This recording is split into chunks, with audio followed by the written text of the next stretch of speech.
আমার এক শিক্ষক ক্যান্সারে মারা গেছেন, যিনি সিগারেট পান তো দূরের কথা, চাও পান করতেন না। তাহলে তার ক্যান্সার হলো কিভাবে?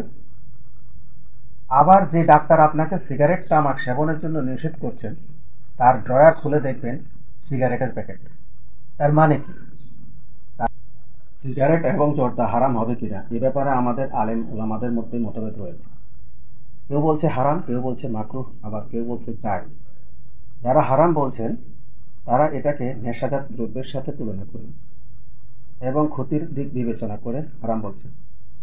এক্ষেত্রে তারা হররিমাত আলাইকুমুল খমরু আয়াতকে রেফারেন্স হিসাবে উদ্ধৃত। এই আয়াতের শানে নজুল দেখলে জানতে পারা যায়, মদ বা শরাব পান করলে নেশা বা মাতাল ভাব তৈরি হওয়ায় এটি নিষিদ্ধ হয়।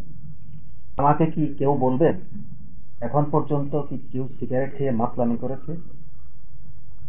তাই নেশাগ্রস্ত হওয়ার কথা বলে এটাকে হারাম বলা যাবে না বলে আমি মনে করি। এবার আসুন ক্ষতির দিক বিবেচনার কথা। এক্ষেত্রে কোরআনের আয়াত হলো, ওয়ালা তুলকু বিআইদিয়াকুম ইলাল মারাফিক, তোমরা তোমাদের নিজেদেরকে ধ্বংসের দিকে ঠেলে দিও না। এটা ঠিক, তামাক সেবনে ফুসফুস গলাসহ আরও কিছু রোগের উপাদান বহন করে। কিন্তু আমাদের দৈনন্দিন খাবারগুলোর অধিকাংশগুলোই রোগের উপাদান আছে। যেমন ভাজা পোড়া খেলে গ্যাস্ট্রিক ও গ্যাস্ট্রিক থেকে আলসার, সেখান থেকে লিভার আক্রান্ত।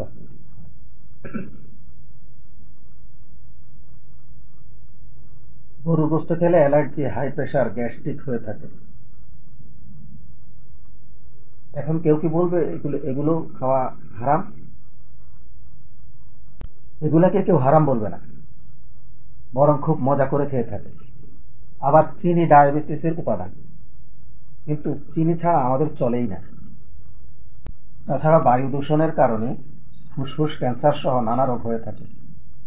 কারখানার ধোঁয়া বাতাসকে দূষিত করেই চলছে। আমাদের দেশে অজস্র ইট তৈরির কারখানা আছে, যেগুলো ক্রমাগত ধোঁয়া ছাড়ছে। আপনি আপনার অনিচ্ছা সত্ত্বেও ধূমপান করতে হচ্ছে। এবার তো আপনার নিঃশ্বাস নেওয়াও হারাম হয়ে যাবে।